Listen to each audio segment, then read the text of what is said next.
2024 തിരുവാഭരണ കമ്മീഷണർ വേറൊരാളായിരുന്നു. പുതുതായി ഇദ്ദേഹം വന്നു. പുതിയ തിരുവാഭരണ കമ്മീഷണറായി ശ്രീ റജിലാൽ വന്നു. അതുമായി ബന്ധപ്പെട്ട് അദ്ദേഹത്തിനുണ്ടായ ഒരു ആശയക്കുഴപ്പമാണ് ഈ ഒരു പ്രശ്നത്തിന് കാരണം. അത് അദ്ദേഹം തന്നെ പിന്നീട് സ്മാർട്ട് ക്രിയേഷനിൽ വിളിച്ച് ബന്ധപ്പെടുകയും ആ ധാരണ പെശകാണെന്ന് വരികയും അതനുസരിച്ച് റിപ്പോർട്ട് ചെയ്യുകയും ചെയ്തു. അപ്പോൾ അതാണ് ആ പ്രശ്നം പോയത്. അതൊക്കെ വെറും സാങ്കേതികമായൊരു പ്രശ്നം മാത്രമാണ്. എന്തു പറഞ്ഞാലും ഈ വിഷയവുമായി ബന്ധപ്പെട്ട് 2024 സ്വർണം പൂശുവാൻ വേണ്ടി ഉണ്ണികൃഷ്ണന് കൊടുത്തു വിട്ടില്ലല്ലോ ഞങ്ങൾ. അത് ഈ ഒരു വിഷയം അദ്ദേഹത്തിനുണ്ടായ ഒരു പാകപ്പിഴവാണ്. അതൊരു ക്ലാരിഫിക്കേഷൻ അദ്ദേഹം കൃത്യമായി പിന്നീട് തന്നെ അത് വരുത്തുകയും ദേവസ്വം കമ്മീഷൻ റിപ്പോർട്ട് തരികയും അതനുസരിച്ച് ദേവസ്വം ബോർഡ് തീരുമാനിക്കുകയും ചെയ്തു. എന്തായാലും ഇതുമായി ബന്ധപ്പെട്ട് 2024 ശേഷം കൊണ്ടുപോയതുമായി ബന്ധപ്പെട്ട് എല്ലാ തീരുമാനവും എടുത്തിട്ടുള്ളത് ബോർഡാണ്. കൊടുത്തുവിടണമോ കൊടുത്തുവിടേണ്ടതിൻ്റെ ഏതൊക്കെ രീതിയിലായിരിക്കണം അതിൻ്റെ രീതി എന്നുള്ളത് കൃത്യമായ 4 ഉത്തരവുകളാണ് തിരുവാഭരണ കമ്മീഷണർക്ക് ദേവസ്വം ബോർഡിൻ്റെ ഭാഗത്തുനിന്നുണ്ടായിട്ടുള്ളത്. അത് വേണമെങ്കിൽ നിങ്ങൾക്ക് തരാം, നിങ്ങൾ പരിശോധിച്ച് നോക്കൂ. അതല്ലാതെ സംശയത്തിൻ്റെ നിഴലിലാണ് എന്നൊരു വാർത്ത കൊടുക്കുമ്പോൾ അതൊരു ശരിയായ നടപടിയല്ലെന്ന് മാത്രമേ ഞാൻ പറഞ്ഞു.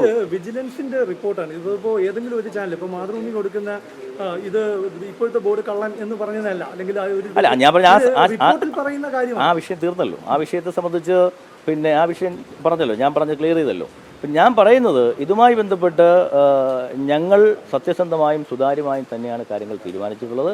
ആ ഉണ്ണികൃഷ്ണൻ എന്ന് പറയുന്ന വ്യക്തി എന്നെ വിളിച്ചപ്പോൾ ഞാൻ തന്നെ കൃത്യമായ നിലപാട് പറഞ്ഞു. ആ നിലപാടിൻ്റെ അടിസ്ഥാനത്തിലാണ് ഒരു കാരണവശാലും കൊടുക്കാൻ പാടില്ല എന്ന് ഞങ്ങൾ തീരുമാനിച്ചത്. ആ ബോർഡിൻ്റെ 4 ഉത്തരവുകൾ നിങ്ങൾക്ക് തരാം, നിങ്ങൾ പരിശോധിച്ചു ഏത് കാര്യം. പിന്നെ എന്തെങ്കിലും ഒരു പ്രശ്നം വന്നാൽ അത് ബോർഡ്, എന്തെങ്കിലും ക്രെഡിറ്റ് വന്നാൽ അത് ഉദ്യോഗസ്ഥൻ, അങ്ങനെ പറയുന്നത് അത് ശരിയായ അത് ശരിയായ നിലപാടല്ല. അത് പോട്ടെ, ഇനി അടുത്ത കാര്യം അല്ല ആയിക്കോട്ടെ. ഞാൻ പറഞ്ഞോട്ടെ ഇപ്പോൾ ഒരു കോടതിക്ക് പോലും പിന്നെ ഉത്തരവിൽ പറയാത്തൊരു കാര്യം അല്ലെങ്കിൽ അങ്ങനെ പറയുന്നത് ശരിയല്ല. ഞങ്ങളെ സംബന്ധിച്ചിടത്തോളം ഇപ്രാവശ്യം കൊണ്ടുപോയതിൻ്റെ സമ്പൂർണ്ണമായ ഉത്തരവാദിത്വം ബോർഡിനാണ്.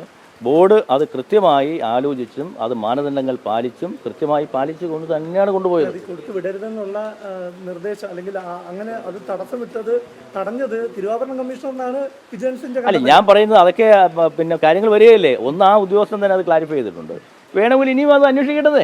ഞാൻ പറയാം, എന്താ നിങ്ങൾക്ക് എത്ര പ്രശ്നം എന്താ, അത് ഇനിയും അന്വേഷിക്കട്ടെ. എല്ലാം ഇതുപോലുള്ള കാര്യങ്ങളെല്ലാം അന്വേഷിക്കാൻ വേണ്ടിയിട്ടല്ലേ SIT വരുന്നത്. SIT അതെങ്ങനെ പറയാൻ പറ്റും? ഞാൻ പറയുന്നത് 2019 അന്നത്തെ തിരുവാഭരണ കമ്മീഷണർമാർക്ക് വലിയ വീഴ്ച പറ്റി. അതുകൊണ്ടാണ് നിങ്ങൾക്ക് മനസ്സിലാവാത്തതുകൊണ്ടാണ്. കാരണം 2024 മുതൽ ഈ ശ്രീ തിരുവാഭരണ കമ്മീഷണറായ സുനിലയ്ക്ക് ഞങ്ങൾ കൊടുത്തിട്ടുള്ള ഉത്തരവുകൾ ഞങ്ങൾ നിങ്ങൾക്ക് അയച്ചു തരാം. അപ്പോൾ നിങ്ങൾക്ക് ക്ലാരിറ്റി വരും. കാരണം ഈ 2024 മുതൽ ഈ ബോർഡ് ഈ തിരുവാഭരണവുമായി എടുത്തിട്ടുള്ള 4 ഓർഡറാണ്. ആ 4 നിങ്ങൾക്ക് തരാം. ആ 4 നിങ്ങൾക്ക് തരുമ്പോൾ ആ ക്ലാരിറ്റി വരും. അല്ലാതെ ഈ പുള്ളി വന്നതിന് ശേഷം ഈ പുള്ളി തരുന്നതല്ല. അത് ആ 4 നിങ്ങൾക്ക് വായിക്കുമ്പോൾ നിങ്ങൾക്ക് മനസ്സിലാവും. അതൊന്നും അതിലേക്കൊന്നും ഞാൻ പോകുന്നില്ലല്ലോ. ഞാൻ പറയുന്നത് 4 ബോർഡ് തീരുമാനങ്ങൾ അത് നിങ്ങൾക്ക് തരുമ്പോൾ നിങ്ങൾക്ക് ക്ലാരിറ്റി വരും. അതല്ലാതെ ഇദ്ദേഹം വന്നിട്ട് മാത്രമാണ് ഇത് സംഭവിച്ചത് എന്നുള്ളതല്ല. അദ്ദേഹം അത് കൃത്യമായി അത് മൊഴി രേഖപ്പെടുത്തിയിട്ടുമുണ്ട്. കൃത്യമായി കമ്മീഷണർ അറിയിക്കുകയും ചെയ്തു. കമ്മീഷണർ ദേവസ്വം ബോർഡിന് തന്നു. ദേവസ്വം ബോർഡ് തീരുമാനമെടുത്തു. അല്ലാതെ ഒരു തിരുവാഭരണ കമ്മീഷണർക്ക് മാത്രമായി ഒരു തീരുമാനമെടുക്കാൻ പറ്റില്ലല്ലോ. തിരുവാഭരണ കമ്മീഷണർ ഇതിൻ്റെ അധികാരിയാണെങ്കിലും തീരുമാനമെടുക്കുന്നത് ബോർഡല്ലേ. ആ തീരുമാനം ബോർഡ് കൃത്യമായി എടുത്തിട്ടുണ്ട്. സുനില തിരുവാഭരണ കമ്മീഷണർ പിന്നെ ആയത് മുതലുള്ള 4 പിന്നെ ഉത്തരവുകളാണ് ബോർഡിൻ്റെ ഭാഗത്ത് നിന്ന്. ഈ 4 മാതൃഭൂമിക്ക് തന്നേക്കാം, എല്ലാവർക്കും തന്നേക്കാം. അത് വായിക്കുമ്പോൾ മനസ്സിലാവും. ഈ 2024 ഞാൻ പറയാം, അത് കഴിഞ്ഞല്ലോ. ആ ഉത്തരവിൽ എന്തായിരുന്നു? 2024 നവംബർ 21 ഒരു ഉത്തരവിലാണ് ഇത് സ്മാർട്ട് ക്രിയേഷനിൽ കൊടുത്ത് അറ്റകുറ്റപ്പണി നടത്താനുള്ള ആദ്യം 4 ഞാൻ തന്നേക്കാം. ഞാൻ 4 തന്നേക്കാം. നിങ്ങൾ 4 ഞാൻ നിങ്ങൾക്ക് തന്നേക്കാം. നിങ്ങൾ 4 ഞാൻ നിങ്ങൾക്ക് തന്നേക്കാം. 4 നിങ്ങൾക്ക് തരുമ്പോൾ നിങ്ങളുടെ ഇത് മനസ്സിലാവുമല്ലോ. ശരി, പിന്നല്ലാതെ പിന്നെ പറയുന്നതിനൊക്കെ വല്ല മാന്യത വേണ്ടേ? ഓക്കെ.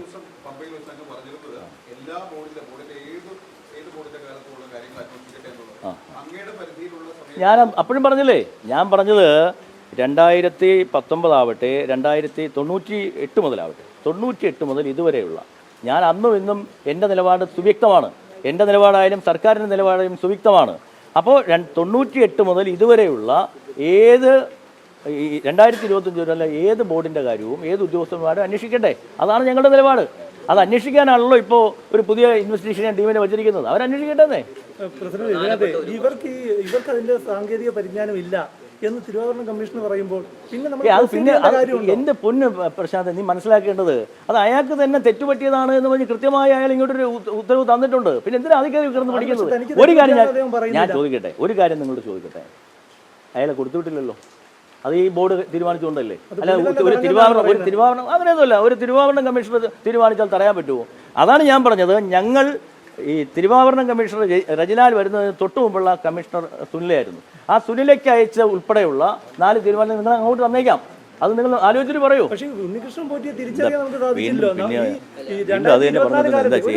2024 കാലത്ത് ഒരുപാട് സ്പോൺസർ എന്ന നിലയിൽ ഉണ്ണികൃഷ്ണൻ പോറ്റി അവിടെ ഒരുപാട് കാര്യങ്ങൾ ചെയ്തു വന്നിട്ടുണ്ടെന്നേ ഞാൻ പറയുന്നത്. നിങ്ങൾ ആരെങ്കിലും കണ്ടുപിടിച്ചില്ലല്ലോ. 2021 ഒരു ചാനൽ ഇത് പ്രഖ്യാപിക്കുമ്പോഴാണല്ലോ നിങ്ങളെല്ലാം കൂടെ കൊണ്ടുപിടിച്ച് ഇറങ്ങുന്നത്. അതിനുമ്പോൾ നമുക്ക് എങ്ങനെ അറിയാൻ പറ്റും? പിന്നെ ഒരു കാര്യം ഞാൻ നിങ്ങളോട് പറയാം. ഈ ബോർഡുമായി ബന്ധപ്പെട്ട് എത്രയോ അവതാരങ്ങൾ ഉണ്ടായിരുന്നു അതിനു മുമ്പ്, എത്രയോ വർഷങ്ങളായി. പക്ഷേ ഞങ്ങൾക്ക് ഇത്തരം ചില ചൂഷണങ്ങൾ ശബരിമലയുമായി ബന്ധപ്പെട്ട് നടക്കുന്നുണ്ട് എന്ന് അറിഞ്ഞിട്ടാണല്ലോ ഞങ്ങളുടെ സ്പോൺസർ കോർഡിനേറ്റർമാർക്ക് ഞങ്ങൾക്ക് ഇങ്ങനെ കോർഡിനേറ്റർമാരില്ല. അതിപ്പോഴൊന്നും അല്ലല്ലോ, അത് നിങ്ങളൊന്നും പറഞ്ഞിട്ടും അല്ലല്ലോ. 8 മാസങ്ങൾക്ക് മുമ്പ് ഞങ്ങളുടെ പി ആർ ഒ തന്നെ വേറെ ഒരാളും ശബരിമലയിലെ പേരിൽ പല പണപ്പിരിവുകളും പല ചൂഷണവും നടക്കുന്നുണ്ട് എന്ന് ബോധ്യപ്പെട്ടത് കൊണ്ടാണ് ഞങ്ങളുടെ പി ആർ ഒയെ തന്നെ സ്പോൺസർ കോർഡിനേറ്ററാക്കി മാറ്റിയത്. അത് നിങ്ങളൊന്നും പറഞ്ഞിട്ടല്ലല്ലോ. ഞങ്ങൾക്ക് സ്വയം ചില ഇൻഫർമേഷൻസ് കിട്ടിയതുകൊണ്ടാണ്.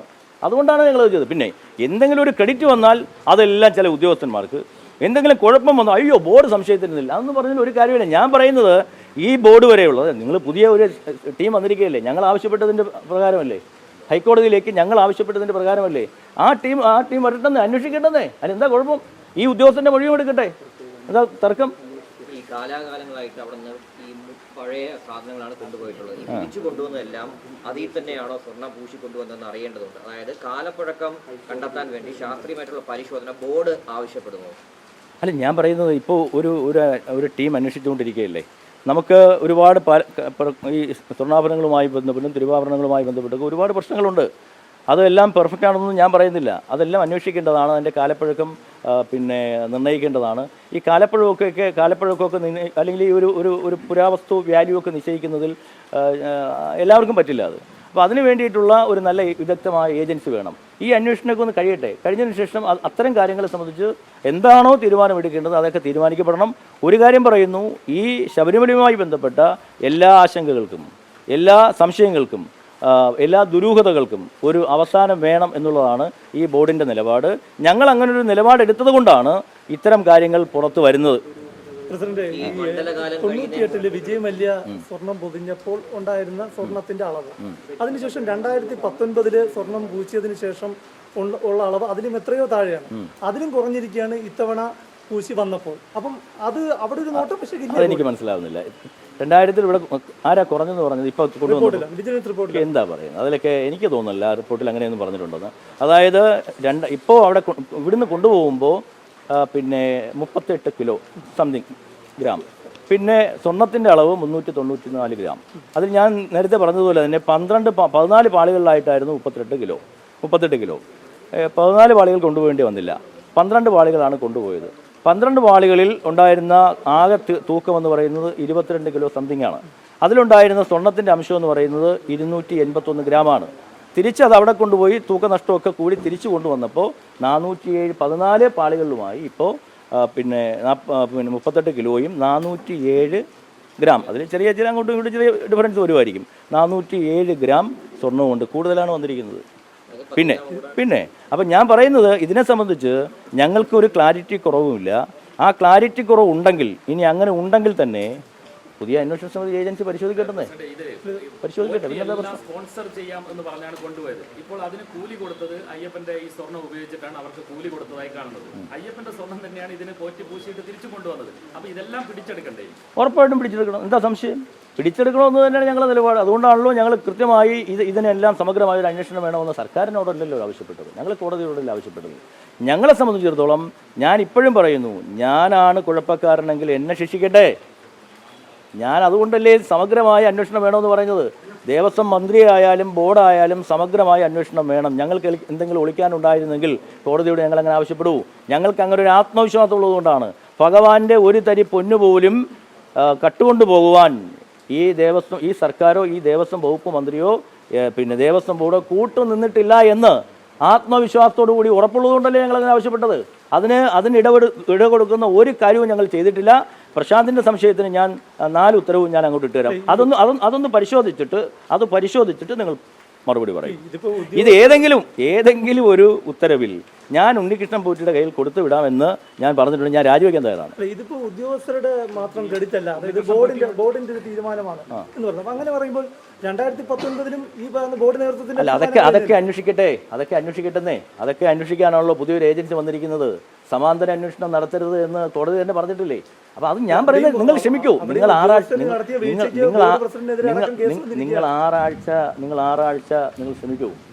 നിങ്ങൾ ക്ഷമിക്കൂ. ഇങ്ങനെ സമാന്തര അന്വേഷണവും സമാന്തര വാർത്തകളും കൊടുക്കല്ലേ. നിങ്ങൾ ഭക്തരെ പിന്നെ പരിഭ്രാന്തിയിലാക്കരുതേ. നിങ്ങൾ 6 ആഴ്ച കൂടെ ക്ഷമിക്കൂ. കോടതിയും പറഞ്ഞിരിക്കുന്നതല്ലേ. 6 ആഴ്ച കഴിയുമ്പോൾ ദേവസ്വം പ്രസിഡന്റ് PS പ്രശാന്ത് പ്രതിയാണെങ്കിൽ ശിക്ഷിക്കപ്പെടട്ടെ. അതിപ്പോൾ എന്താ കുഴപ്പം? നിങ്ങളൊരു തെറ്റും ചെയ്യാതിരിക്കട്ടെ. തെറ്റ് ചെയ്യുമോ? അങ്ങനെയൊന്നുമില്ല, അതൊന്നുമില്ല. അങ്ങനെയൊക്കെ നിങ്ങൾക്ക് ആവശ്യമില്ലാത്ത കാര്യങ്ങൾ നിങ്ങൾക്ക് എങ്ങനെ വേണോ വ്യാഖ്യാനിക്കാമല്ലോ. ഒരു റിപ്പോർട്ട് വരുമ്പോൾ എങ്ങനെ വേണോ വ്യാഖ്യാനിക്കാമല്ലോ. ആ വ്യാഖ്യാനമൊക്കെ ആയിക്കോട്ടെ. പക്ഷെ ആ വ്യാഖ്യാനങ്ങളൊന്നും ശരിയല്ല. അതിനെ സംബന്ധിച്ചിടത്തോളം 4 ഉത്തരവുകളാണ് ഈ ബോർഡ് ഇറക്കിയിട്ടുള്ളത്. ആ 4 ഉത്തരവിലും കൃത്യമായ നിലപാടാണ് ബോർഡ് ഒരേ നിലപാടാണ് എടുത്തിരിക്കുന്നത്. അതിൽ പുതുതായി വന്ന ഉദ്യോഗസ്ഥരുണ്ടായ ഒരു കൺഫ്യൂഷൻ മാത്രമാണത്. അത് കൃത്യമായി അത് മാറി എന്ന് രണ്ടാമത്തെ പിന്നെ കത്തിൽ കമ്മീഷണർക്ക് അയച്ചു കൊടുക്കുകയും കമ്മീഷണർ ആ തീരുമാനം ഞങ്ങൾക്ക് അയക്കുകയും ഏറ്റവും ഒടുവിൽ കൃത്യമായ ഉത്തരവാണ് ഇറക്കിയിട്ടുള്ളത്. ഈ ഉത്തരവിലൊന്നും ഒരു ക്ലാരിറ്റി കുറവും ബോർഡിനും ഇല്ല, ഉദ്യോഗസ്ഥന്മാർക്കും കൊടുത്തുവിടരുതെന്നുള്ള നിർദ്ദേശം അല്ല, പോറ്റിക്ക് ഉള്ളിൽ കൊടുത്തുവിടരുതെന്നുള്ള എൻ്റെ നിർദ്ദേശം തന്നെയായിരുന്നു. എന്താ സംശയം? ഞാൻ ആത്മവിശ്വാസത്തോട് പറയുകയാണ്. അദ്ദേഹം എന്നെ വിളിച്ചപ്പോൾ ഞാൻ ഒരു കാരണവശാലും തരാൻ പറ്റില്ല എന്ന് പറഞ്ഞു. അദ്ദേഹം എന്നോട് ചോദിച്ചത് പിന്നെ സാർ ഞങ്ങളത് കൊണ്ടുപോയിക്കോളാം. ഞാൻ സ്പോണ്ടേനിയസ് ആയിട്ട് ചോദിക്കുകയാണ്, അതെങ്ങനെ തരാൻ പറ്റും? ഇത് കേൾക്കും ഞാൻ പറഞ്ഞു, അതെങ്ങനെ കൊടുത്തുവിടാൻ പറ്റും? ഇത് ദേവസ്വം ബോർഡിൻ്റെ ഒരു സ്വത്തല്ലേ എന്ന് ചോദിക്കുന്നു. അപ്പോൾ പുള്ളി പറഞ്ഞാലും സാർ കഴിഞ്ഞ പ്രാവശ്യവും ഞങ്ങളിലാണ് തന്നുവിട്ടത്. നിങ്ങൾ കഴിഞ്ഞ പ്രാവശ്യം അങ്ങനെ ആയിരിക്കും, പക്ഷേ ഇപ്രാവശ്യം അങ്ങനെ തരാൻ പറ്റും. നിങ്ങൾ അങ്ങോട്ട് വന്നേക്കൂ. ഞങ്ങളുടെ ഉദ്യോഗസ്ഥന്മാരുടെ ചിലവൊന്നും വഹിക്കാൻ എനിക്ക് മാർഗ്ഗമില്ല. നിങ്ങൾ ഉദ്യോഗസ്ഥന്മാരുടെ ചിലവ് എന്തിനാണ് വഹിക്കുന്നത്? നിങ്ങൾ വഹിക്കേണ്ട കാര്യം എന്താ? അത് ഡിപ്പാർട്ട്മെൻറ്റ് നോക്കുമല്ലോ എന്ന് പറയുകയും അതനുസരിച്ചാണ് ഞങ്ങൾ മുന്നോട്ട് പോവുകയും ചെയ്തത്. അത് ഞങ്ങൾക്കൊരു ക്ലാരിറ്റി കുറവുമില്ല. ഈ പറഞ്ഞ അതേ കാര്യം തന്നെ നമ്മുടെ ചർച്ചയിൽ താങ്കൾ വിശദീകരിച്ചിട്ടുണ്ട്. അപ്പോൾ ഇന്ന് വന്ന വിജിലൻസ് റിപ്പോർട്ടിൽ ഇതിന് വിരുദ്ധമാണ്. അതുകൊണ്ടാണ് ഞാൻ വിജിലൻസ് റിപ്പോർട്ടൊന്നും വിജിലൻസ് എന്നോട് ചോദിച്ചിട്ടില്ലല്ലോ. ഈ വിജിലൻസ് എന്ന് പറയുന്നത് എന്നോട് ചോദിച്ചിട്ടില്ലല്ലോ ഇതൊന്നും ചെയ്യുന്നത്. എന്നോട് ചോദിക്കുകയോ എന്നോട് പറയുകയോ ചെയ്തിട്ടില്ലല്ലോ. അപ്പോഴങ്ങനെ പറഞ്ഞാലേ എനിക്കിത് പറയാൻ പറ്റുള്ളൂ. ഇപ്പോൾ വിജിലൻസ് എന്താ പറ്റിയത്? ആ വിജിലൻസിൻ്റെ മുന്നിൽ വന്ന ആ ഉദ്യോഗസ്ഥൻ്റെ 2 കത്തിലുണ്ടായ ഒരു ആശയക്കുഴപ്പമാണ്. രണ്ടാമത്തെ കത്തിൽ ആ ഉദ്യോഗസ്ഥൻ തന്നെ അത് ക്ലാരിറ്റി ചെയ്ത് പറഞ്ഞിട്ടുണ്ട്. അത് നേരെ ദേവസ്വം കമ്മീഷണറേക്ക് വിട്ടു. ദേവസ്വം കമ്മീഷണർ ബോർഡിലേക്ക് വിട്ടു. ബോർഡ് അന്തിമ തീരുമാനം എടുത്തു. അതിപ്പോൾ എന്താ കുഴപ്പം? അതിലൊന്നും യാതൊരുവിധ ക്ലാരിറ്റി കുറവുമില്ല. അത് അങ്ങനെ എന്തെങ്കിലും ഉണ്ടെങ്കിൽ തന്നെ ആ ഉദ്യോഗസ്ഥൻ അവരോട് പിന്നെ അടുത്ത് വരുന്ന ഇൻവെസ്റ്റിഗേഷൻ ടീമിനോട് വഴി പറയട്ടെന്നേ, എന്നെ പ്രതിയാക്കട്ടെന്നേ. അതുകൊണ്ട് പ്രശാന്തിന്റെ പ്രശ്നം തീരുമല്ലോ. അടുത്ത ചോദ്യം. വലിയ ആശങ്ക ഭക്തരിലൊക്കെ തന്നെ ഉണ്ട്. ഈ ഒരു അന്വേഷണം എന്തായാലും ഇതിനിടയിൽ പൂർത്തിയാവാൻ സാധ്യത കുറവാണ്. ഈ മണ്ഡലകാലത്ത് അല്ല, അതാണ് ഞാൻ പറയുന്നത് എൻ്റെ ഒരു ആശങ്ക ഉണ്ട്. കാരണം ഈ മണ്ഡലകാലത്തിൽ ഇങ്ങനെയുള്ള വാർത്തകൾ വരുമ്പോൾ ഉണ്ടാകുന്നൊരു ഭക്തരുടെ ഒരു ആശങ്കയുണ്ട്. അതുണ്ടാകാൻ പാടില്ല. അവിടെ വരുന്ന ഭക്തർക്ക് പരമാവധി സൗകര്യങ്ങൾ അവർക്ക് സംതൃപ്തമായൊരു മണ്ഡലകാലം പ്രദാനം ചെയ്യണമെന്നാണ് ഞങ്ങൾ ആഗ്രഹിക്കുന്നത്. അതുകൊണ്ട് തന്നെ അതിനെല്ലാവരും ഒന്ന് സഹകരിക്കണമെന്നാണ് ഞാൻ പറയുന്നത്. പ്രതിപക്ഷ നേതാവായാലും പ്രതിപക്ഷ പാർട്ടികളായാലും എല്ലാവരും അതിനുവേണ്ടി സഹകരിക്കണം. ഞങ്ങൾ അതിൻ്റെ ഒരു അശ്രാന്തമായ പരിശ്രമത്തിലൂടെ മുന്നോട്ട് പോവുകയാണ്. ഞാൻ ഒരാഴ്ച ഞാൻ ശബരിമലയിലുണ്ടായിരുന്നു. ആ ശബരിമലയിലെ മരാമത്ത് വർക്കുകളുമായി ബന്ധപ്പെട്ടുമൊക്കെ ആസൂത്രണം നടത്തിയിട്ടുണ്ട്. പിന്നെ മുഖ്യമന്ത്രിയുമായി ബന്ധപ്പെട്ട് അന്ന് അയ്യപ്പ സംഗമവുമായി ബന്ധപ്പെട്ട് കുറേ വർക്കുകൾ നമുക്ക് അങ്ങനെ ചെയ്യാൻ സാധിച്ചു. ഇപ്പോൾ പ്രസിഡന്റ് വരുന്നു. പ്രസിഡന്റ് സന്ദർശനവുമായി ബന്ധപ്പെട്ടും നമുക്ക് കുറേ വർക്കുകൾ ചെയ്യാൻ സാധിക്കും. ഇതെല്ലാം ശബരിമല മണ്ഡല മകരവിളക്ക് മഹോത്സവത്തിൻ്റെ മുന്നൊരുക്കങ്ങൾക്ക് കൂടുതൽ സഹായകമായി മാറും എന്നാണ് ഞങ്ങൾ പ്രതീക്ഷിക്കുന്നത്. ഇവിടെ പ്രസിഡന്റിൻ്റെ സന്ദർശനവുമായി ബന്ധപ്പെട്ടും കാര്യങ്ങൾ പൂർത്തിയായി വരുന്നു. 22-ന് ഉച്ചയ്ക്ക് 1 മണിയോടുകൂടി ബഹുമാനപ്പെട്ട പ്രസിഡന്റ് അവിടെ വരും എന്നാണ് ഞങ്ങൾ പ്രതീക്ഷിക്കുന്നത്. ആ രീതിയിൽ കാര്യങ്ങൾ നന്നായി മുന്നോട്ട് പോവുകയാണ്. ഈ യുവതി പ്രവേശനം ബന്ധപ്പെട്ട് അന്ന് വലിയ പ്രക്ഷോഭമൊക്കെ നടന്നതാണ്. സമാനമായിട്ടുള്ള പ്രക്ഷോഭം ഉണ്ടാകുമോ എന്നുള്ളൊരു ഭയമുണ്ടോ? അല്ല, അതിൻ്റെ ആവശ്യമില്ലല്ലോ. കാരണം കഴിഞ്ഞ 3-4 വർഷക്കാലമായി അങ്ങനെ ഒരു പ്രശ്നം അവിടെ ഇല്ലല്ലോ. കഴിഞ്ഞ 3-4 വർഷക്കാലമായി കൃത്യമായ ആചാരങ്ങൾ സംരക്ഷിച്ചുകൊണ്ടും കൃത്യമായ പിന്നെ ആചാര രീതികൾ എങ്ങനെയാണോ അങ്ങനെ തന്നെയല്ലേ മുന്നോട്ട് പോകുന്നത്. അതിലൊന്നും ഒരു ആശങ്ക ഉണ്ടായിട്ടില്ലല്ലോ.